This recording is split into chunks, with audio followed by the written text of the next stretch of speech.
In Árann de Chléir Ceannis de bliana sicata chuig na Champíní Luachma Caisleán Laighnigh ina míocht le Toomevara de áit na Báithí le Ceannis.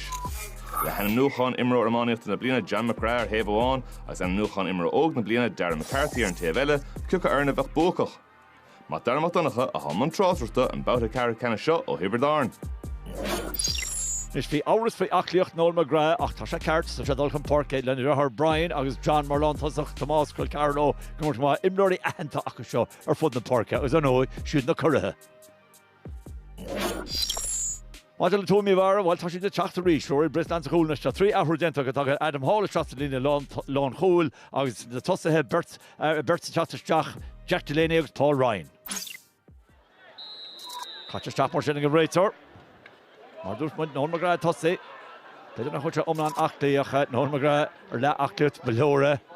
San se le foitige agus níor thóg se bháidir a chumas a léirú.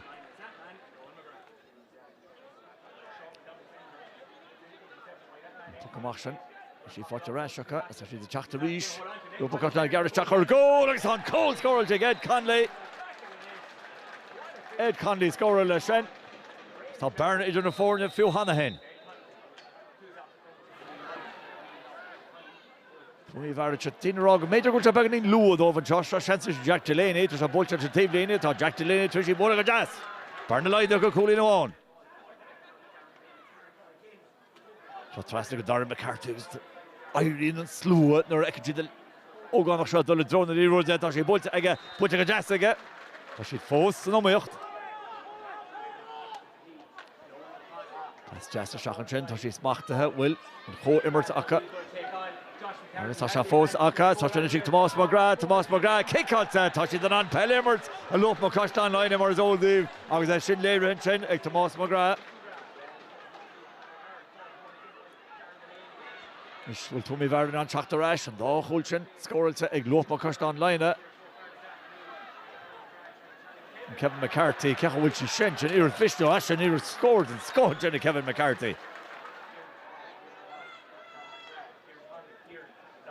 Níor dóir go isteach, fearcé táiste. An bócail contúirteach. Nor derma bócail contúir ibre cardúach a gceist am John McGrath, tá sí fáitigh John a casa bailachán, bailach eile agus martha dintaige go minic imlíonna le club agus chundé. Críochnaí go cúil na hangaí ag John McGrath. An tríú cúil scóirt ag Luachma Caisleán Laighnigh. Fáilte sin ag Buaicphointí seantra cúil sin an táhail genta. Ag Rory Brislan. Sáhail just go mar bhí cuachs an iireach sin sáhail íontach. Machchan seohanis agus tá an cho immert anseo atá ag well cholús an deirme chuann siad seilibh ag Luachma Caisleán Laighnigh. Toomevara géir a heachtar ríist. A seo dhéanis Ed Conley a bula ag deasnéit agus builte ar a trastáin aige. Fáte ráisiúí na choirithe. Ná dearmad sin teoid na choirithe, éon na ceapas go siad chun chun Dan Brian a bhaint Steve go héasca ba Loughmore. Bute just a gáin ar a ríis, persa teach trastan sin. Pasálaí fan na talún. Seo Ed Conley bhfuil an tríú scóir í chéile. Fáte Ed Conley tá go deimhin. Pasálaí fan na talún. Achar tíomhanis tá máisteach fi láthir ag Luachma Caisleán Laighnigh. Seo den Noel McGrath, bhí spás ag Noel, bhí am ag Noel agus inis tá cúlainn ag Noel le chuirló sin.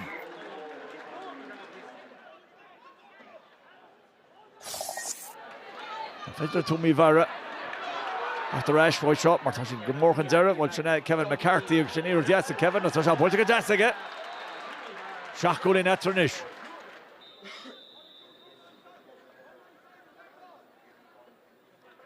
Puck slasa. Builte go Hurling. Tá cúpla puck slasa Hurling feicáin neo. Ciaran McCormack an tamsin.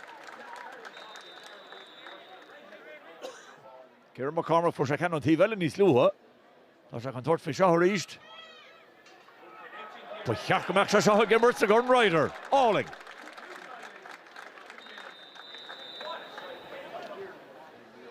Tá na chuil sin na feicáil heapin. Can't you go to Toomevara? Agus é fáte go bhhair bhfuil seantra cúla can't you búte blocáil tena cosintúirí déanana go maith. Tí glanta fós. Mheára Adam Hall in it. Adam Hall for Vrú. Ilin Gérig agus tá sé faoi an Vrú tá sé sin búlte go deasta tá sé búlte ar a trasán. Á bit is cúla an. Á bit is cúla an. Puch leis eile, measúil cúla number 3 tacht. Go Devon tá. Áling ar fád the Ciarán McCormack an Tus Pontus. Tuc aige.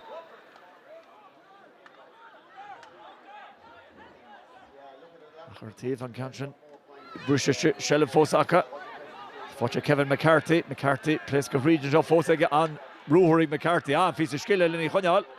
An pascor trasta measúil cúla teach. Tá cúla teach. Sémus a fearla damse. Ach, tháinig sé wad róiarnach farír. Well, níos se lecha an talú na gin.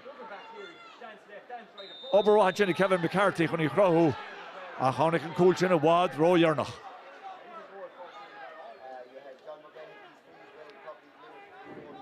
Here, tá botún gent job by Carcamar cúil agus tá botún gent again McGrath. Sé tríal can scrippi tíorchas teach a lábha Jack Delaney agus an dar cúil scóir ag Toomevara. Agus leis sin tá nádó ghearnach séite Luachma Caisleán Laighnigh a rais sa móta Leighnigh. We got a very good start. We got 3 goals in the first half, and that's what was in it in the finish. Bit of madness in the finish. I'm not sure what went on there. We conceded a couple of scores that we'd be concerned about, but listen, we're delighted. We're in the hat for the semi-final now anyway. We were going pretty direct there at a stage in the first half, and there was kind of a couple of chances coming, and we probably needed to take them at the time. It probably gave us that little cushion that we needed coming near the end. Listen, yeah, Rucker, as he's known, he's very good at that, you know, and to be fair, to get 3 sidelines from both sides of the field is an incredible skill, so I'm delighted for him. We've been going along pretty okay, but look, you just don't know what's around the corner. There's going to be 4 very strong teams in the semi-final. To be fair, listen, the lads are hurling well, and we're picking up a few niggles, and injuries is going to be a key one. You know, they're going. To be fair to the lads, they're going back to back between hurling and football every week, and like John had a bit of an injury going in there, and Noel had, and it's about trying to get all them bodies right and try to have a full team out in 2 weeks' time now is what we'll be focusing on.